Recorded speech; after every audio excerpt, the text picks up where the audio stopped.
They're waiting for you, Gordon, in the test chamber.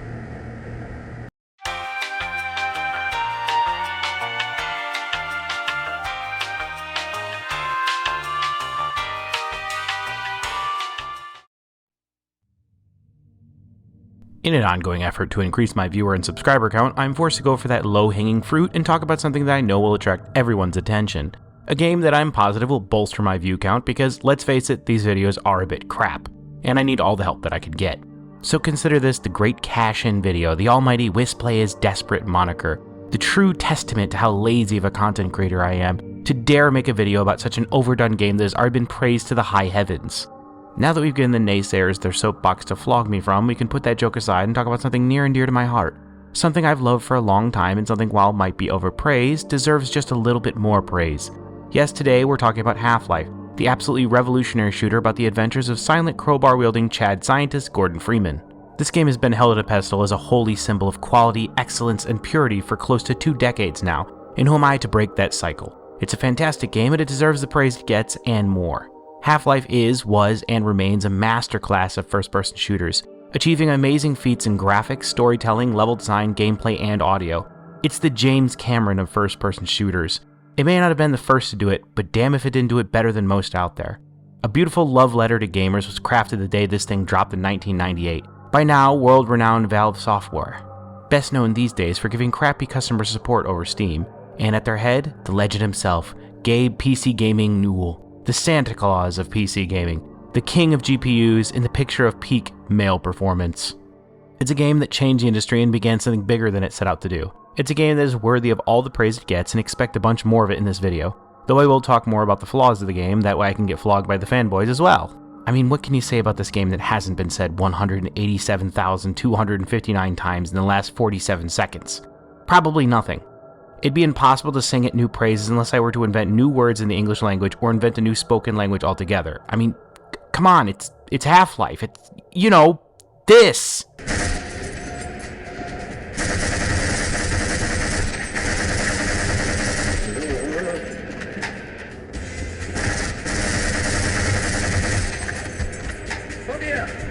Rather than focus on my own shortcomings though, I decided it'd better just go into it without the concern if I was treading new ground at all.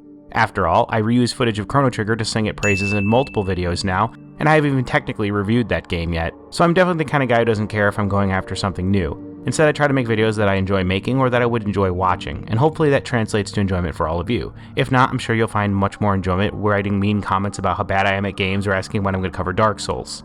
I am, of course, going to talk about the less savory aspects of the game though, don't worry. If you made it this far without clicking off to a PewDiePie video, I thank you for staying with us, and now, what proceeds is perhaps one of the greatest games to ever grace computer screens.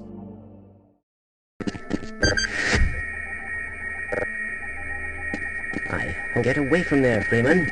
I'm expecting an important message. When it comes to game design, this game just absolutely delivers. The word good doesn't even begin to describe it. Good is too weak of a word. The game is so good it makes good games look bad simply by standing too close to it. This game transcends good, it defines it. I mean, come on, again, we're talking about this. Holy shit! Oh, fuck! It's so fitting that this game is about a scientist because this game needs to be studied for how to produce absolute, pure quality. Scientists will be trying to replicate how good this game is for generations to come. This game should be a case study for how to produce just absolute excellence. The whole point of making a game is fun, and this game delivers fun. Hell, it delivers it in truckloads. Fun hadn't even been invented till this game came around, and any inklings you had of fun prior to this game were just enjoyment. This game is so fun that I actually forgot I was recording it for the video while playing it. It's just so absolutely addicting to play. It's in the same vein as Doom in that regard. It's just something about it that just makes you want to keep playing it. Remember my last video when I talked about how the definition replay value used to be just a game was so fun you'd want to play it again? This is one of the games I was talking about. You just know when you boot this thing up, you're going to be having an amazing experience. You're about to witness something more spectacular than you're even mentally prepared for. If you're watching this video and you haven't played Half-Life, what the hell are you doing? Stop watching this video right now and go play this fucking game.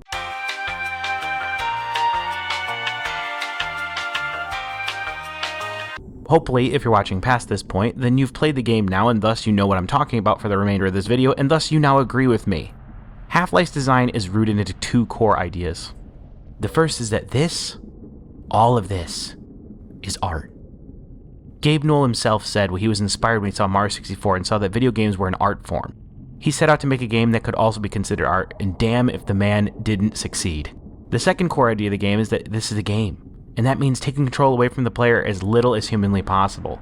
Half-Life doesn't just rip the controller out of your hands and make you listen to long, boring cutscenes. The game is always happening, it's always ongoing. You think this cutscene? Nope, think again, you're still playing the game. I cannot overstate why this is such a huge deal and how so many modern games can't even seem to pull this off as well as Half-Life did. It blended the narrative with gameplay so flawlessly that it's an experience, a seamless one at that. Half-Life's entire world is crafted to blend together into one amazing quest where all of its levels are directly connected into a larger map that transitions you to the next section without you even noticing. It does all of this while delivering on changing the environment enough to where you never really feel like you're looking at the same thing too often. The Black Mesa facility that the game takes place in is so diverse, interesting, and just fun to explore that you can't help but just take it all in. This is a game where you never really know what's going to come at you next, where you have no idea what lies just beyond the next door or through the next pipe. You go from high-tech research areas of the facility to poorly maintained maintenance areas, and even the top secret sections. You can't find much to complain about here, unless you want to talk about the controversial Zen levels, but we'll get to that in a bit later in this video. Half-Life's design can't be discussed without talking, of course, about its development history that set it into motion. Basically what happened is this.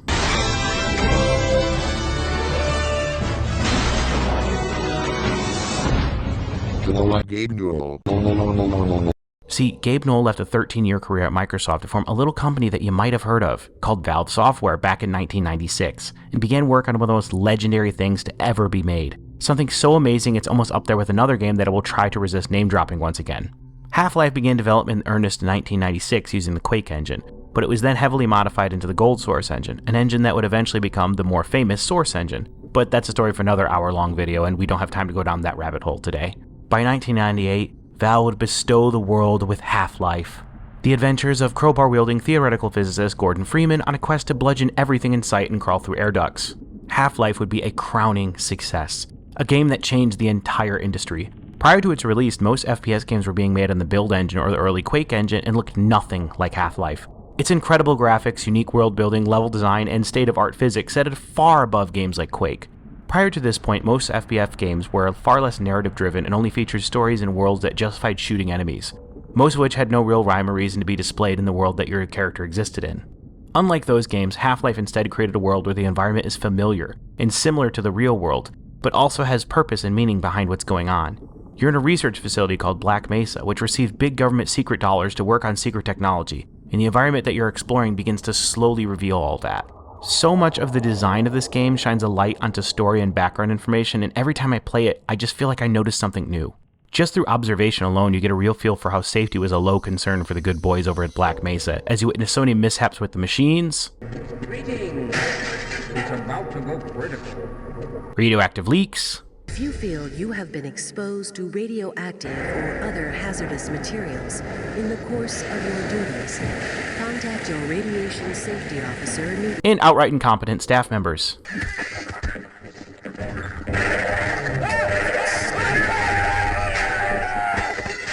It's absolutely amazing that this place was on the receiving end of many lawsuits. I imagine they just took employees who complained or were disgruntled out back and just shot them. In all seriousness, though, we really get a good idea of how corners were being cut at the facility to stretch funding as far as it could go, and that's actually a good thing. We actually see what's happening in the universe without long, boring, drawn-out cutscenes.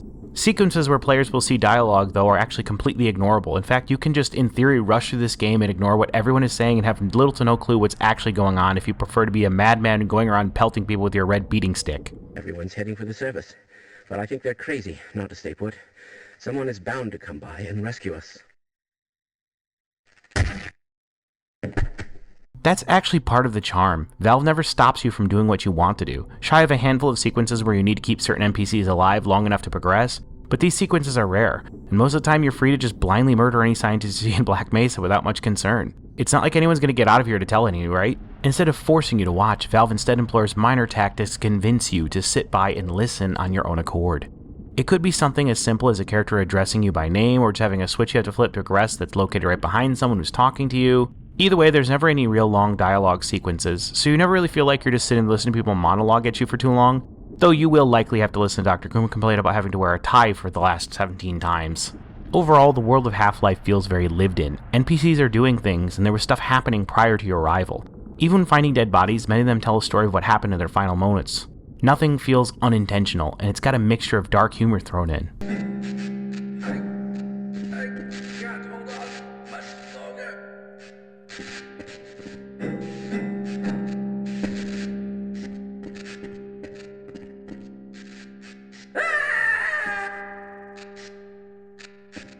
The environments look great, and better than ever now since the anniversary update, which adds all kinds of support for modern systems.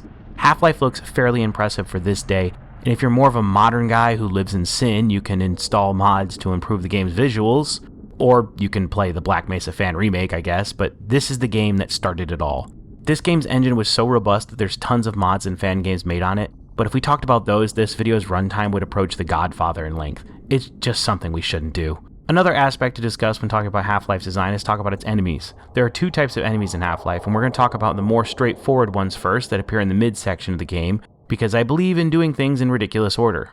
No, in actuality, we're going to talk about the human-based enemies first, because the aliens, I actually have a lot more to say about them, and for good reason. Somewhere along the mid-section of the game, you encounter the Hazardous Environment Combat Unit, or HECU for short. They're a special forces group working with the United States Marine Corps and play a major role through the middle of the game. These guys are one of the big selling points that Half-Life touted back on launch day, bragging about their incredible AI for the time, and they were skilled at flanking the player and could work together, and I have to say, who says there's no truth in advertising, because they really do just that. The HECU really do feel like a real team too. Their constant radio chatter amongst each other when the player's not even being hunted by them, and their reaction to taking hits from the player make me feel like these guys are living entities in the game world and not just NPCs standing or waiting to become cannon fodder. There are tons of story points where you can hear them discussing things amongst each other, and again, it all adds to that world building Half-Life's so good at.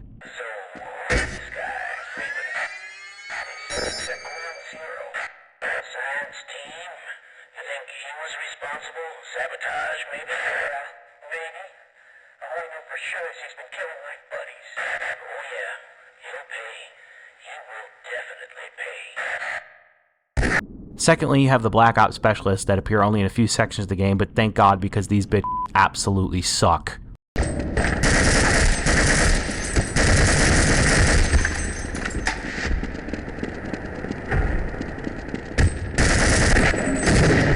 Their designs are very cool though, and they feel very James Bonds-like, so I guess that I can't complain too much. Aside from the military though, you have friendly NPCs, such as scientists who can heal you from time to time or gain access to secret areas, providing their pathing doesn't get in the way. And security officers who can aid you in combat, provided you don't shoot them and turn them against you. Okay, now for the aliens. The Zen creatures are diverse as hell, and I have to say, design-wise, you can really ascertain a lot from their appearances, and what they're meant to do and how their hierarchy works. You've got head crabs, which are obviously some kind of repurposed parasitic life form that takes over dead bodies and turns them into head crab zombies, for which the series has become famous for. There's enslaved Vortigons, alien servants who have been conquered and forced to work for the Zen masters, alien grunt soldiers, mass-produced life forms meant to be the backbone of the Zen military, hell, even get Zen wildlife such as hound eyes. We're going to talk about how a lot of these enemies work later part of the video, but for now I want to focus on their design and how it adds to the game. Each one of these enemies is built in a way that there's some kind of quick idea of what the classification it falls into. Its behavior usually reinforces that, sometimes to a hilarious degree.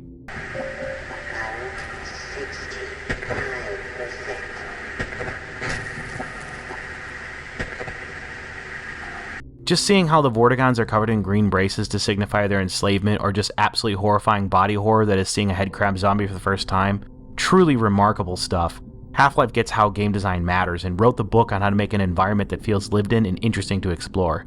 It's too bad so many games after just use bland level design after bland level design. Hell, even Call of Duty for many years suffered from not realizing there were other colors besides brown.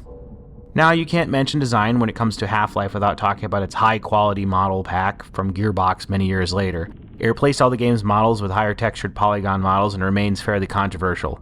But it's something you have to talk about when it comes to Half-Life's design, so here's the segment of the video where we do that. They suck, don't use them. There's nothing else to say about that.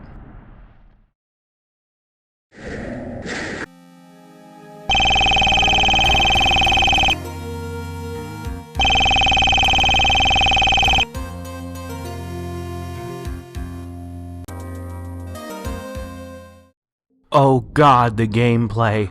The gameplay! Sweet mercy, this gameplay. It's...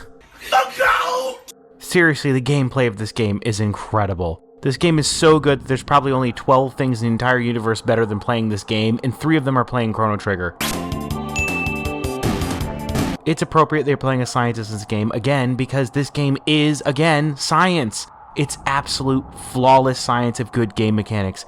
Everything in this game just feels right. Movement, combat, puzzles. It all feels tight and concise for the good majority of the game, though there are a few wonky parts.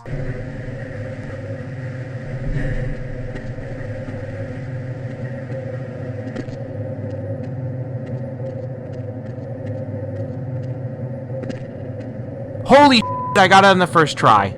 Admittedly, yes, some of the physics puzzles can be a bit hit or miss, and yes, fall damage remains a constant annoyance, especially in the later levels, and you'll find yourself save whoring to overcome a bit of it, but overall it's a minor grievance. In some ways, Half-Life is a platformer on top of being a shooter. Puzzles in the game are often somewhat simplistic, but complex enough to get you to think a little bit to observe your surroundings. Oftentimes there's an object you can push in a situation that you can utilize to reach a higher place, or some kind of button they can hit to gain access to a new area, a vent you can crawl into, or a rail car that you can ride. There's environmental hazards too, which make the entire purpose of your HEV or hazardous environment suit take form. While exploring the Black Mesa facility, you'll encounter radiation, biological hazards, fire, and even extreme cold, though disappointingly the extreme cold only used in a single section of the game, and it's abruptly short. But you'll even encounter these hazards fairly often, because, as I mentioned before, safety precautions clearly were left at the lowest bidder here at Black Mesa. Good to see our government tax dollars used poorly even in an imaginary world. This in turn makes the hazards puzzles in and of themselves, as there are many sections where part of the puzzle is overcoming hazards and utilizing them in some way against your enemies. Some great examples include the Gargantua and the level power-up,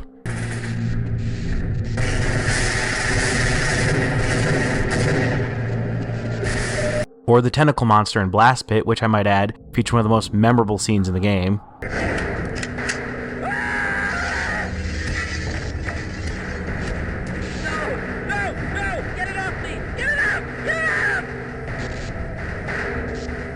Boss monsters in the game are often not defeated simply by shooting at them in general, and while this on paper sounds terrible, surprisingly it works out well. Fighting the boss is a giant puzzle that requires some exploration on your part. Killing the Gargantua and power-up requires you to turn on the auxiliary power from the basement levels, but first you'll need to drain the water from them. And then lure the big lummox through the exposed power coils, for example.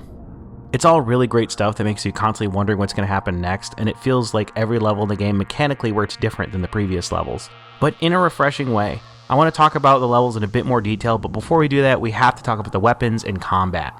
Half-Life features a wide array of weapons with a pretty great ammo economy. For starters, you have the trusty signature crowbar for conducting all manner of science experiences that involve bludgeoning things repeatedly, usually to death.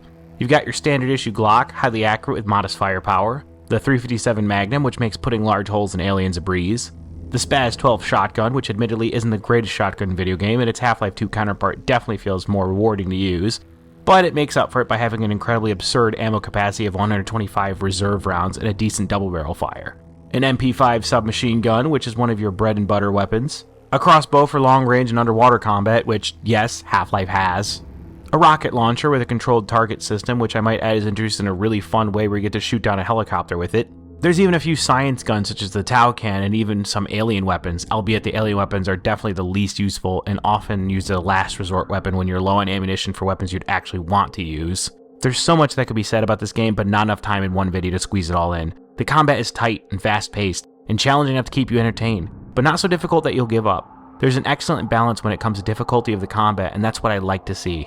None of the puzzles in the game feel too obtuse either, and most are grounded well in the realm of believability within the game world. If you get stuck, you can look around you and usually find out what you should be doing. There always seems to be something new mechanically to see. Every time you think the game has thrown its last curveball at you, you are pleasantly surprised. One of the coolest aspects of the game though is how enemies interact with each other. Soldiers will work together to flank you, but also the Zen aliens will actively engage in combat with human allies or soldiers. This leads to some great fight sequences where the player can take advantage of enemies being distracted by fighting each other to get the drop on one side or toss a grenade in the group to take them all out. Combat situations can be approached multiple ways, and that's a good thing too, because many of your enemies will use varied combat tactics to take you down. Hound Eyes, for example, are relatively harmless on their own, doing very little damage and easy to avoid in larger map areas, but deadly in large groups within tight spaces. Barnacle monsters can sometimes get the drop on you as well if you're not careful. Upon killing one, it can drop you to your death via fall damage. Every enemy requires you to prioritize your targets and break line of sight with enemies who have long range attacks. There's not much hit scanner type damage going on, and usually you have a second to avoid damage when possible. It's always useful to keep your HEV suit as fully charged as possible. Your HEV suit acts as your armor in the game and can also shield you from some of the environmental hazards as well, as the name implies. In-universe, it also explains it can miss or medical attention and has a heads-up display, which explains why Gordon can take several drops which would normally leave most of us in a wheelchair and still run at full speed. Combat definitely feels exhilarating, and only a handful of incidents feel super annoying, such as the f***ing alien controllers in later levels which can just right off.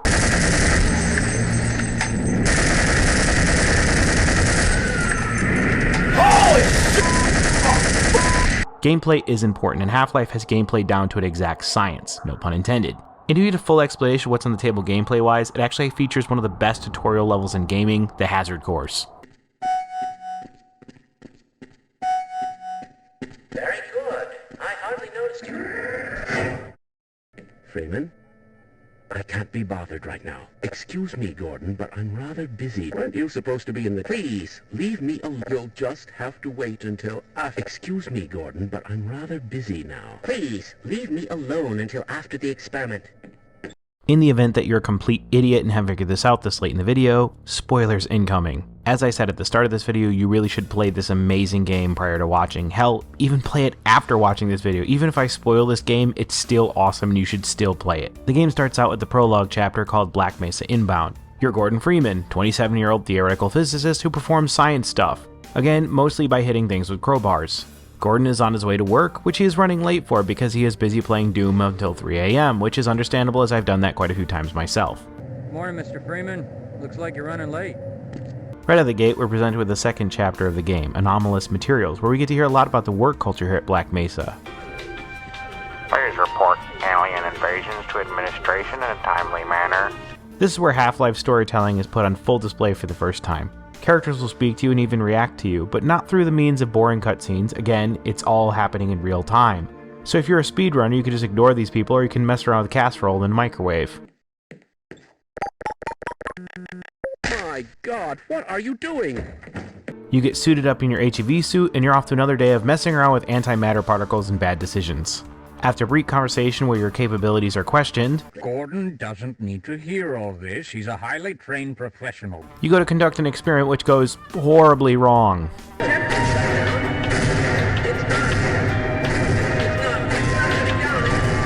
Then the third chapter begins. Yes, Half-Life is a game where you don't even get a weapon or fight anything until the third chapter of the game. On paper, this sounds like a terrible idea, but it's actually quite genius. You're given a brief glimpse of the facility before all hell breaks loose, so it kind of makes it much more interesting to see it after the disaster. In the third chapter of the game, Unforeseen Consequences, Gordon finds his trusty crowbar and learns that something called the Resonance Cascade has happened and knocked out most of the facility's communication. He's tasked with heading up to the surface and getting help.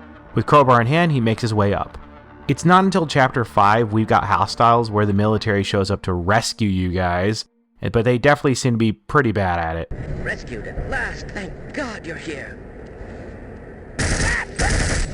As if things weren't bad enough, now you have to deal with people shooting at you on top of aliens. Gordon has a conversation with the scientist who states the obvious. Well, so much for the government. Their idea of containment is to kill everyone associated with the project. And makes his way down to Silo D, where they're introduced to a tentacle monster as I mentioned before, and we're given a pretty good hint on how to handle it. Quiet. This thing hears us. That's what I love about this game. Instead of some on-screen text telling you exactly what to do or some cryptic guessing, it respects your intelligence to know that you can figure things out via context clues. If you paid attention during the hazard course, or just listen while playing, you'll notice that your character actually is quieter when crouching. This is another great example of physics playing a role in the actual game, because you effectively need to sneak past this thing to get to the lower levels to activate the rocket engine. It's a pretty enjoyable sequence and definitely tests your gamer brain with puzzle solving, environmental hazards, and fun combat sequences. And you're rewarded heavily by watching this thing go down.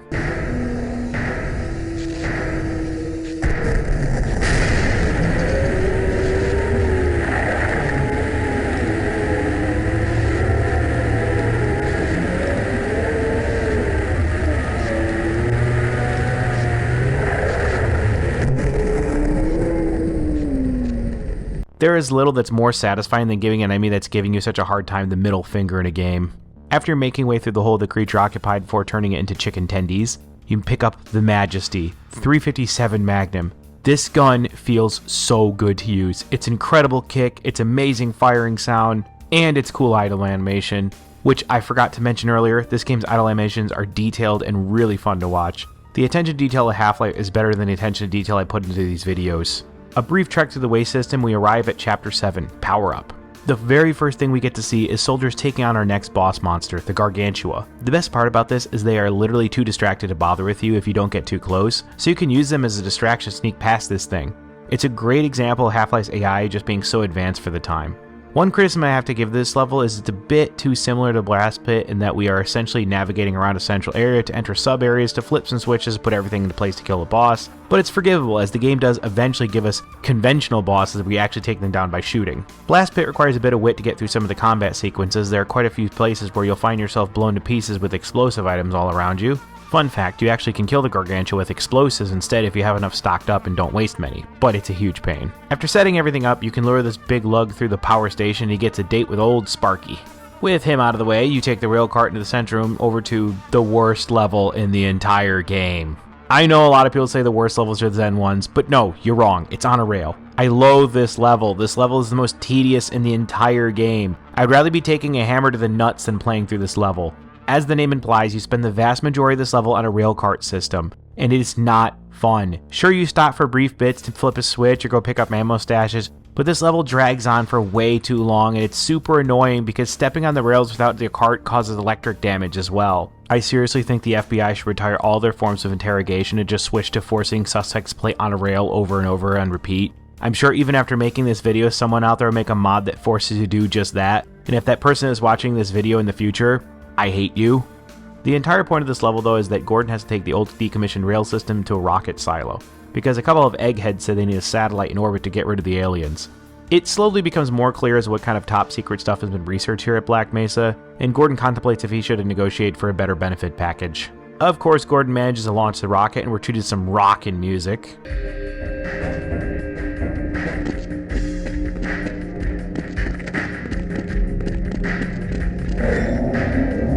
Before he makes his way to the next chapter, Apprehension. This is where you get to introduce one of the most irritating creatures in the game. The Ichthyosaur?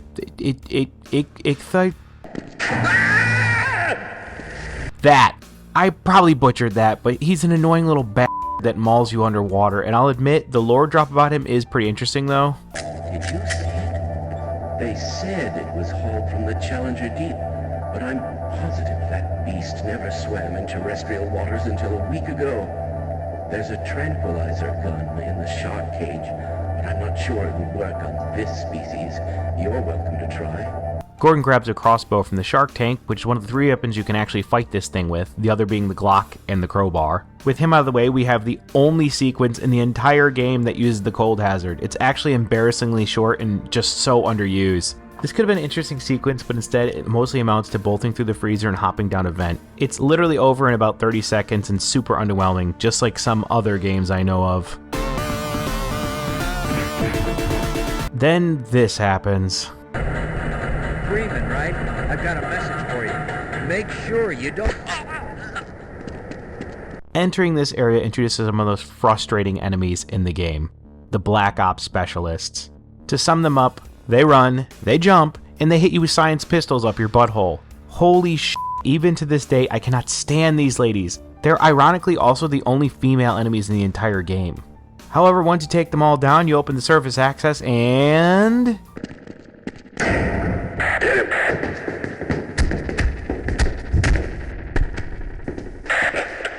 Nice hit.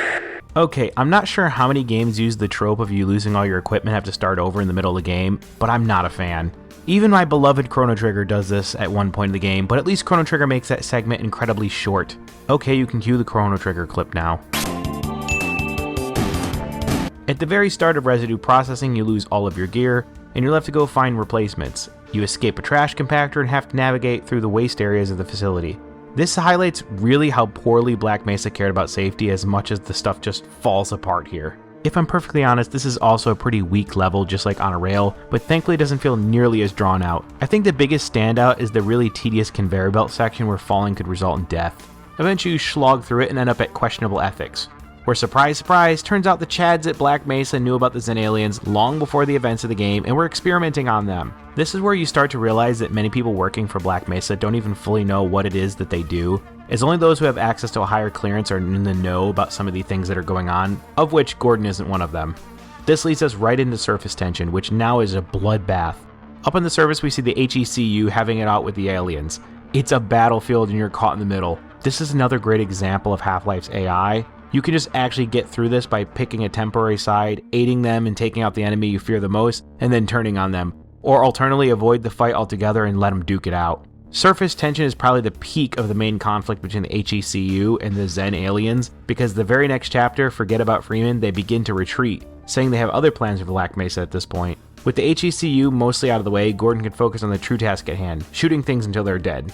By this point, you're met with just an absolute onslaught of alien grunts, and these things become super annoying very quickly. They soak up damage, and their stupid Hornet gun chips away your health even when you're taking cover. Hell, this weapon defies the very formula that Half-Life's gunplay is based upon, and that's line of sight. It can hit you even if you're hiding behind a corner, and in many cases when you're already low on health, this thing is just a cheap nightmare. Seriously, I cannot stress how cheap this thing feels. Like, you know when you're playing a good game that's kind of hard, for example, maybe like Wukong? In that game, if you die to something, most of the time you feel like the death was fair, and you're invigorated to try again right away. Because you felt based upon the established rules of the game, the screw-up was on your part. But this, it just feels like the game decided to cheat and do whatever it wanted. It's especially egregious when you realize that you using this gun isn't nearly as effective. It sucks, and I hate alien grunts, though their design is admittedly cool. Other than that, I actually really like Forget About Freeman. It's a fun level and interesting. At this point, we're close to entering the more top secret parts of Black Mesa, which is exactly where we go for the final chapter to take place in the facility, the Lambda Core. I'm not authorized to know about those, but I can see you already know a great deal more than any one man is supposed to. To make a long story short, you have to make your way to the core, flood it, and find your way back to the large teleportation lab. It turns out that is the core of what's really going on here. Black Mesa have been working on teleportation technology since the start, and that's ultimately how they even discovered the Zen world to begin with. I won't bore you with the scientific mumbo-jumbo nor pretend that my meager associate's degree education is enough to comprehend it, but the short of it is that they tell you that they believe the alien invasion is being made possible by a single powerful being who is holding the portal between our worlds open. Your final task? Go John Rambo on it. And we're introduced to the long jump mechanic, which funny enough is explained in the hazard course but not actually used until this late in the game. This is one of the wonkiest mechanics in the game, as a poorly executed long jump can kill you, as you're still pretty susceptible to fall damage. But you're going to need it to navigate the next part of the game. And you have a shootout in the portal chamber, and you're introduced to the most freaking annoying enemy in the entire game, yes, more than the alien grunts, the alien controller. This little bastard flies around and avoids you while hurling energy balls at you. They're hard to hit, and they make annoying screeches. They love to spawn in large groups, too. They suck. Everything about them sucks. They are the Double Dragon 3 of enemies. They are awful, and unmercilessly, the end of the game is full of them. The only decent thing about them is the game doesn't introduce them until now. Once you survive the battle in the portal room and jump through, you're transported to an entirely different game altogether. Zen. Okay, let's say this now. Many people hate these levels and find them to be the worst levels in the game, and I have to respectfully disagree. I actually find it to be quite fascinating and have sort of an H.R. Giger kind of charm to them. Though, yes, they can be a bit unforgiving, especially the first level, which starts off right away with a really tedious platforming section that is just miserable to get through. Next up is... oh dear lord. Okay, I wish I was making a joke here and saying this boss looks like a giant ball sack, but evidently one of the developers of the game even said he designed it to look like that. I don't even know if I should put a sensor bar over this thing if I'm perfectly honest. Still, it's a great boss fight, one of the best in the game, split in multiple sections and really makes you move. It's challenging too. But when you get through it, you're now an interloper, which... okay, it's tedious as hell with climbing through the factory, having to deal with... oh god, no. What did I say before? I don't hate these levels? Okay, that may have been an exaggeration. Let me rephrase it. I find them fascinating from a design standpoint, but from a gameplay standpoint, holy crap, they suck. Interloper drags on for way too long too, and climbing through the alien facility is just miserable. It's almost as long as suffering through Icon. If you can make it through the long trek that is Interloper though, you're met with the big bad, the Nihilanth. It's a big aborted fetus alien controller, and hot damn if it's not satisfying to fight. This big brute basically is the one controlling the aliens, and we can even hear it speak to Gordon at the start of the fight. You, Baltimore! If you're dumb enough to buy a new car this weekend, you're a big enough schmuck to come to Big Bill Hell's Cars. Bad deal. Cars that break down. It seems though our big friend sees what he's doing as more of an effort to save his race and not an invasion. However, it's us versus them, so you unload on this big thing and what's done, you gotta deliver the killing blow into its exposed brain. True Half-Life champs will pelt it with a crowbar. The moment it's dead, you get transported to one of the most mysterious end sequences in video games. Gordon Freeman in the flesh. Or rather, in the hazard suit. I took the liberty of relieving you of your weapons. Most of them were government property. As for the suit, I think you've earned it.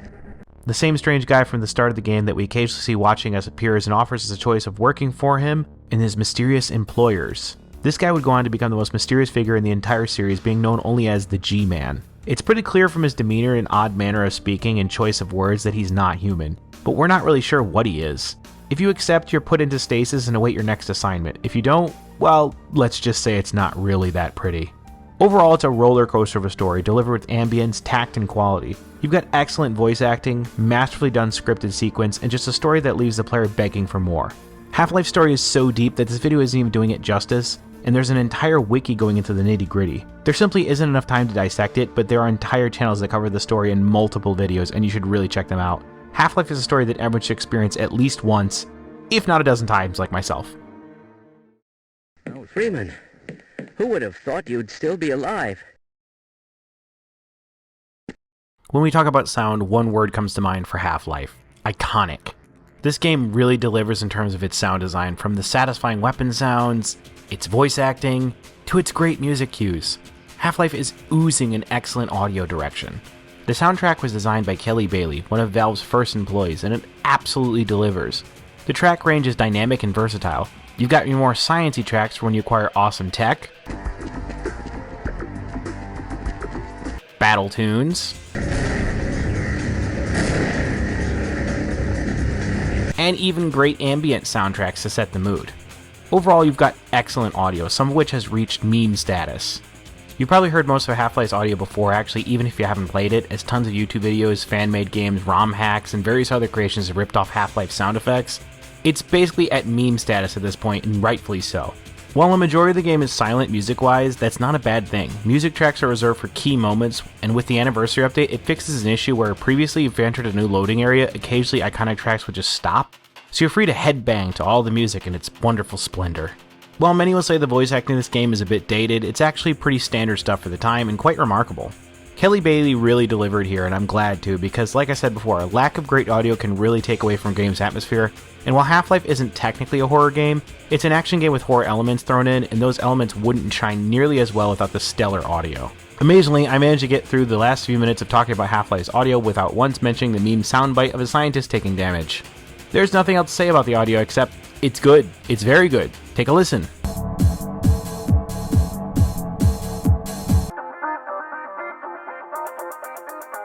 I hate this Windows Vista tonight.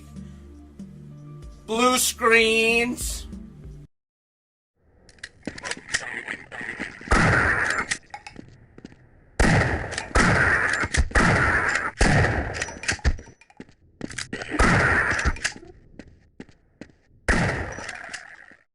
In my last video, I went on a rant about replay value, and some of you may remember if you watched the video. If not, I'll abridge what I said here. Replay value used to mean a game was just so good you wanted to play it again, and not inherently because you could unlock new things or some kind of extras in your second playthrough, but because it was just that good. Half-Life is one of those games that I was talking about, as I said before. This game absolutely makes me want to go back and play it again. Hell, I had to play it again just to make this video. I'm actually playing it again while writing the script for this video, and I'm likely going to play it again before the year is out. It's just that good, and I know many agree with me. While there isn't any kind of new game plus or some kind of unlocks for your next playthrough, Half-Life just feels good to play again. It feels good like your mom.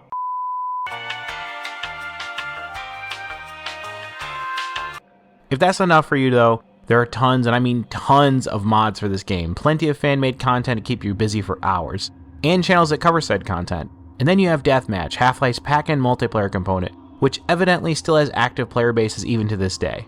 I wouldn't say its multiplayer is anything too groundbreaking, but it's pretty decent and you can definitely have some fun if that's your cup of tea. But in reality, it's all about that single player campaign. That's basically the star of the show, and that's not a bad thing. There's heart put into this game, and when Gabe Newell set out to create art, he not only succeeded, he surpassed that goal. Half-Life is more than art. It's a monolith of quality that others should aspire to.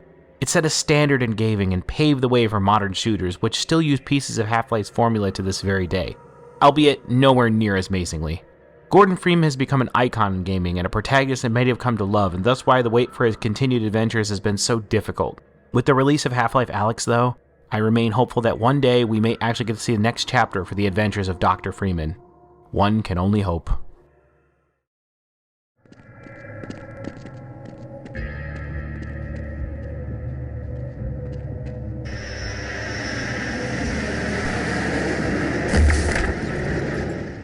If you take nothing else away from this video, let it be this: you definitely should play Half-Life. There's been buzz about it for over 25 years, and there's good reason for that. It's a game worthy of your time, and a game that was the cornerstone of the industry. It didn't just set a standard, it raised the standard. And with a healthy plethora of expansions, sequels, and fan-made content, including a full-blown fan-made remake, there's enough Half-Life to keep you occupied for your whole life. It's a game that has transcended the definition of good. Hell, it's transcended the definition of great. In my time playing video games, this is definitely one of the greatest experiences I've ever had. And I just remember kid me playing this and thinking, wow, one day I'm going to be an adult with bills to pay, it's going to suck. But at least I got to play this awesome game. Anyway, those are my thoughts on Half-Life. Let me know what your thoughts are in the comment section below. Feel free to recommend other games you want me to cover. Be sure to subscribe to see more videos like this one, and don't forget to check out my other videos. I'm WizPlay, and that's enough of that.